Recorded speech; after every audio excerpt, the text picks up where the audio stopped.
Imagine a plant so resilient it could rise from the ashes of near annihilation. A plant so sacred it was once molded into the very image of a god. Its grain so nutritious it holds the key to a healthier future. Welcome to the History of Plants. I'm Megan Brame. Today we are delving into the enigmatic story of amaranth, an ancient grain whose journey spans millennia, continents, and through the very heart of civilization. From the arid landscapes of ancient South America to the ritualistic heart of the Aztec Empire, its story is one of survival, suppression, and ultimately a remarkable resurgence. Where did this extraordinary grain come from? Let's journey back in time to the very dawn of its existence.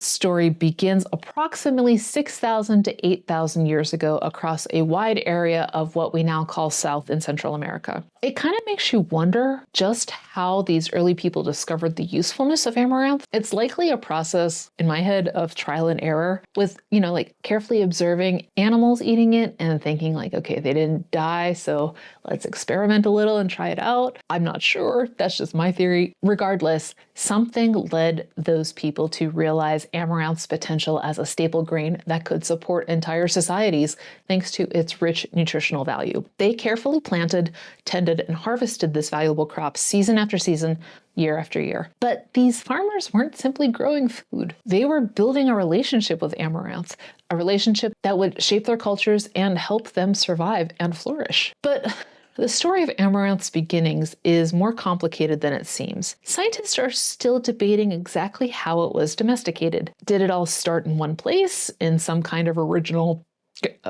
garden of amaranth? Or did amaranth become a domesticated crop by different groups of people completely independent from one another? The fact that we still have several different species and names for amaranth, my favorite, Love Lies Bleeding, Prince's Feather, and many more, makes this a tough question to answer. And those are just a few of the 70 current recognized species in the Amaranthus genus, each with its own unique genetic makeup reflecting a complex evolutionary history. Regardless of its precise path down the evolutionary road, we know that early farmers weren't just planting seeds.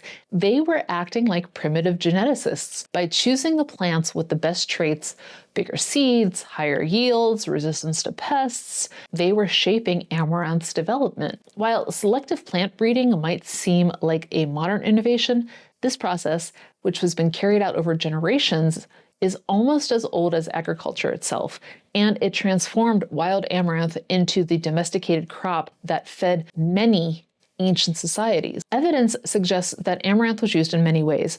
Archaeologists have found that ancient bakers ground the seeds to produce a nutritious flour, while others cooked the seeds like a porridge or used them to thicken stews. Historical accounts tell us that cultures in the Andes even learned how to pop the seeds like popcorn. It's likely a combination of these discoveries passed down through generations that solidified amaranth's place as a vital food source. But its story was not confined to the Americas. Birds, wind, and water currents helped disperse amaranth seeds across the globe. There are records of it in Africa, India, Nepal, and Greece, just to name a few. The Greeks gave it the name amaranth, actually, meaning roughly the never fading or one that does not wither, which is a fitting tribute, if you think about it, to its lasting nature. But its importance went beyond just being a food source, especially in one powerful civilization. For the Aztecs, amaranth, or wauti as they called it, was more than just a grain. It was a sacred link to the divine. It was more than just a food source. It was intricately woven into the fabric of Aztec life. Artisans meticulously ground amaranth seeds, mixed them with honey, and sometimes adding other ingredients like agave sap or even blood. But these mixtures weren't just about food. They served as a raw material for creating sacred effigies of Huitzilopochtli, I hope I got that right, the powerful sun and war god. These statues that were created embodied the essence of the god, representing his power and benevolence. In grand plazas, like you've probably seen the ruins amid vibrant colors, rhythmic drumming, and swaths of incense smoke, priests dressed in elaborate costumes and led processions carrying these sacred visages. These statues were offered to the people and then consumed in a powerful act of communion with the god. This allowed them to absorb his strength and secure his favor, and was a symbolic act of nourishment, both physical and spiritual. But beyond its religious significance, wild tea was also essential to the Aztec diet. It was a staple food providing essential nutrients to sustain their incredibly large population. It was eaten in various forms as porridge, in tamales, tortillas, and even used to make a fermented beverage. I would love to try some amaranth beer, wouldn't you? To them, amaranth was more than just a grain. It was a symbol of life, fertility, and the cyclical nature of existence. Its vibrant colors, especially the awesome deep reds and purples, were associated with blood, sacrifice, and the life force itself. The sheer abundance of its seeds represented prosperity and the promise of future generations. It was a gift from the gods. It was a testament to the interconnectedness of all things. But this era of reverence and this intricate relationship between the Aztecs and wild tea shattered in the 16th century. The arrival of the Spanish conquistadors would dramatically alter amaranth's destiny, threatening its very survival. The Spanish conquest brought devastation to, I wanted to say the world of wild tea, but honestly, the Aztec Empire, right? What had become a sacred grain that was central to Aztec life and ritual was deemed by them as a pagan threat. The Spanish saw amaranth's role in Aztec ceremonies as a direct challenge to their own religious beliefs. They viewed the wild tea effigies, and eating it as an act of communion was the equivalent to idolatry, to Catholicism or Christianity. And so they set out to eradicate amaranth, not just as a crop, but as a symbol of Aztec culture itself. The suppression of wild tea was brutal and systematic, spearheaded by figures like Hernán Cortés himself. Spanish authorities ordered the destruction of amaranth fields, burning them to the ground. Cortés issued explicit threats. Those caught cultivating the grain, continuing their, quote, idolatrous practices, unquote, would be killed. This wasn't just a threat, it was a policy that was very much enforced with violence. While admittedly widespread mass executions specifically for wild tea cultivation might not have been the norm, those caught cultivating the grain faced severe punishment, including the ever-present threat of violence. Fines and imprisonment were common, but the penalties could be harsher than that if the conquistadors felt it was beneficial. Individuals found to be leading or participating in wild tea rituals risked public humiliation, forced labor, and even corporal punishment. This threat, more than any specific documented instance, underscores the brutal reality of the suppression. The Spanish aimed to erase not only the physical presence of the plant, but also the memory of its significance to its people. They sought to break that connection between the Aztec and their sacred grain, to sever a tie between their past and their identity. This wasn't simply about agricultural policy, if you think about it. It was about cultural domination and the breaking down of things that were sacred to these people. But despite Spanish efforts, wild tea refused to vanish completely. Like the unfading flower for which it was named, amaranth proved remarkably resilient. It survived, admittedly clinging to life in remote, isolated areas. Indigenous communities at great personal risk would still secretly maintain its cultivation, passing down knowledge of its value and its sacred significance from generation to generation. In hidden gardens and remote mountain valleys, wild tea persisted as a symbol of resistance and of cultural survival. It became a lost grain, almost forgotten by the world beyond these very isolated communities. Yet, Amaranth's story was not over. In a very cool twist, it lay dormant, just waiting for its moment to reemerge.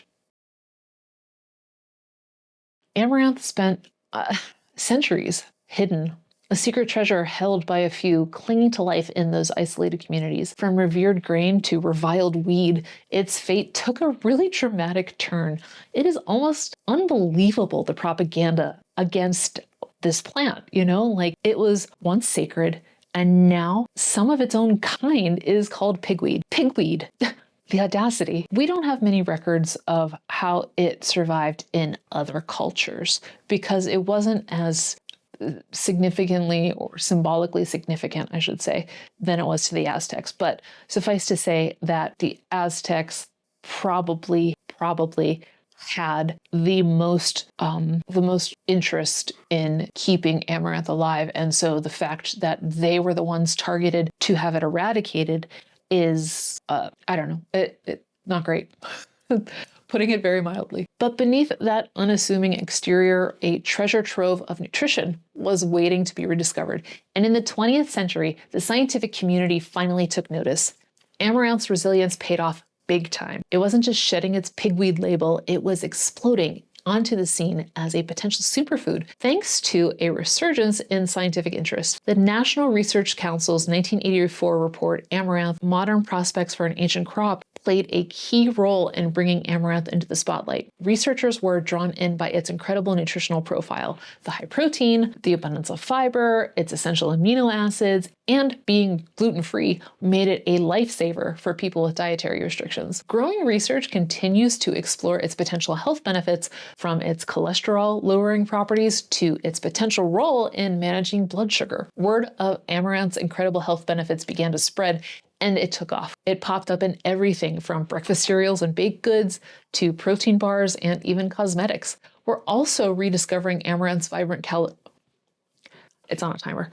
We're also rediscovering amaranth's vibrant colors as a source of natural dyes, just like the Aztecs did. What's awesome about that is this offers a sustainable alternative to synthetic colorants and textiles. Plus, I mean, look, it's just a beautiful plant that's easy to grow, drought resistant, pest resistant, and is super adaptable. Gorgeous and low maintenance. What's not to love? But look, amaranth's journey isn't in the clear just yet. Even with its nutritional advantages, diverse uses, killer looks, and fascinating history, it hasn't quite hit the mainstream. As a grain, the price can be a bit steep, and let's face it, limited store availability and lack of consumer awareness are still holding it back. But going back to the last episode about silphium, we have to keep in mind that as demand grows, we have to make sure we're growing it in a sustainable way that is good for the planet and for the farmers. It's all about finding that sweet spot. Affordability, environmental responsibility, and making sure everyone has access. Will amaranth once again become a staple grain as it was for our ancestors? Can it truly contribute to global food security and improve public health? Its future, just like its past, is full of potential, but it needs to be nurtured carefully. The reason that I chose amaranth is because its story is one of extraordinary resilience and is a testament to the power of nature and its enduring connection between people and plants. From its ancient origins to its Aztec significance, near extinction, and its modern revival like a phoenix, amaranth's journey, in my opinion, is a compelling one. It reminds us that history is not just found in books, but also in the very seeds we sow. I'm Megan Brame. Thank you for joining me on another episode of The History of Plants. Jump into the commentary episode on Patreon or check out the audio version wherever you get podcasts. Until next time, greenies, stay curious and don't forget to flourish.